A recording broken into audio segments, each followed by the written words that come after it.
Some other stuff out of the Rotary Club from Michael Cobble was covering this for WBRZ Channel 2. Coach O asked if he expects any players to opt out. He said no. He does not expect much of that to happen anywhere, and does not expect anybody here. But I'm gonna bury the lead here for a minute. He was happy with the Zoom and team meetings to have people there that would help him out there. Thinks that the freshmen are getting more practices than anyone's ever had, about 12 more practices than usual. And usually it's just the early entry guys. This year it's everybody. But here's the one that caught my attention. Coach O, I'm quoting off of Michael Cobble's Twitter. Says, "We didn't play good defense. There were too many points scored on us last year." I love that look, Hanny. There's no question that Bo Pelini's style fits what Coach O wants to be more than Dave Aranda's. And it's no slight at Dave. Dave did a good job while he was here, won a national championship, the whole deal. And y'all know how big of a fan I am of Bo Pelini and his defense. It's going to be different. That's not to say that Dave did it wrong, but as far as aligning with what your head coach wants to be, which is an aggressive 4-3 defense, that's what Bo Pelini's going to bring. And you're going to see this defense take more chances. You're going to see more people be involved. You're going to see more guys have the ability to be X factors. It's not only going to be one guy, right? In 2018, we knew, right, it's Grant Delpit. That's going to be the X factor. He was going to be the guy that kind of lined up wherever and made the plays. In a Bo Pelini defense, you're going to have multiple playmakers. There's not only going to be one. You might have a guy, and one of the best examples, I think, is a guy like Chad Jones in 07. Chad wasn't a full-time starter. Craig Stelt and Curtis Taylor were the full-time starting safeties, but there was a role for a Chad Jones. And when Chad Jones came in, he came in to make a play. He came in to change the game, and that's what you'll see from Bo Pelini. Do you think that LSU's defensive struggles when they had them last year, and I didn't even like to use the word struggles with the exception of the Ole Miss game, really, but do you think they were schematic in nature? There's some, yeah. I mean, I think there was some. Give me an example. Just the adjusting part of it, of the Ole Miss game in the second half, right?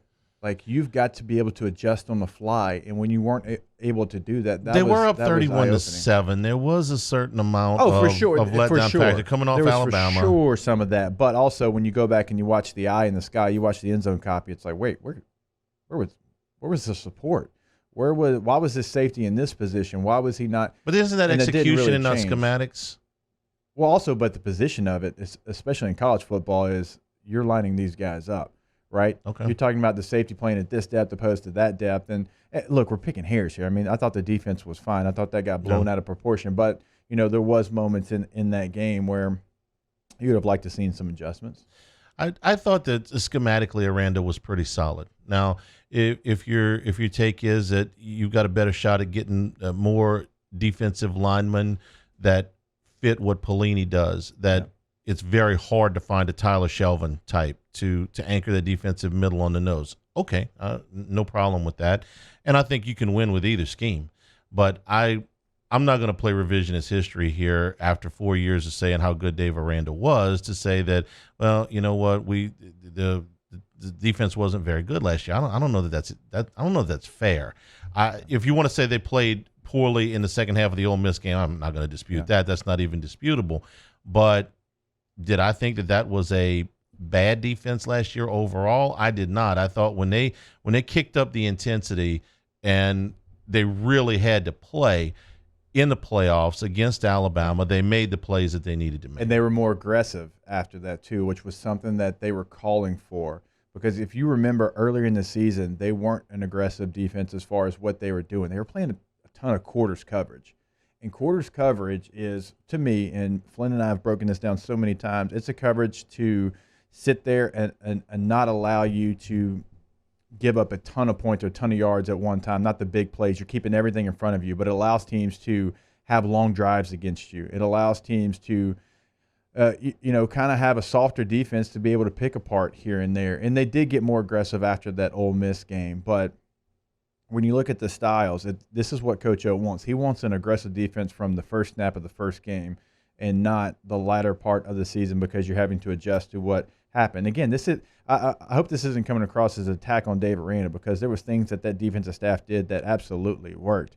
But as far as what the head coach wants, this lines up much better with it than what Dave Aranda did. And I don't dispute that at all, that he's more comfortable with Pelini. The one thing I am extremely confident in going into this thing is that this is a team that will be able to play a lot of man coverage with who they have on the outside, with Stingley, with Flott, who we talked about today, with Ricks, and that they will be extremely hard to move in that defensive middle with Shelvin, with Ika, with Logan, with Farrell.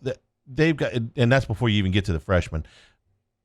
Inside and outside, they're going to be really, really salty. And you got to break in some linebackers. You got to break in some edge people. I get it, but there's some talent there. But corners, interior defensive linemen, safety, oh, yeah. In the middle and on the edges, there's some personnel there. I think when you look at this defense, the biggest question mark is going to be, okay, if you're not blitzing, if you're not bringing more than 4, which edge rusher is going to step up and be the guy? That's the question. And I think it's a fair question. Sure. Because we don't have a guy that we can point to. There's not a Caleb Vaughn. There's not an Arden Key that we can point to say, okay, this guy coming back. And because everything you just said, how you feel really good about where the defensive front is in the middle of that defensive front. I mean, you're talking about more defensive tackles at your disposal maybe than you've ever had, with the guys coming in and the guys coming back. You feel really good about, the linebacking room, like you mentioned, the DBs, all that. It's, okay, which one of the defensive ends is going to step up and allow us to get pressure when we only bring 4 and not have to bring 5 or 6? It's quite possible it was somebody that wasn't on the team last year. Yeah. Quite possible.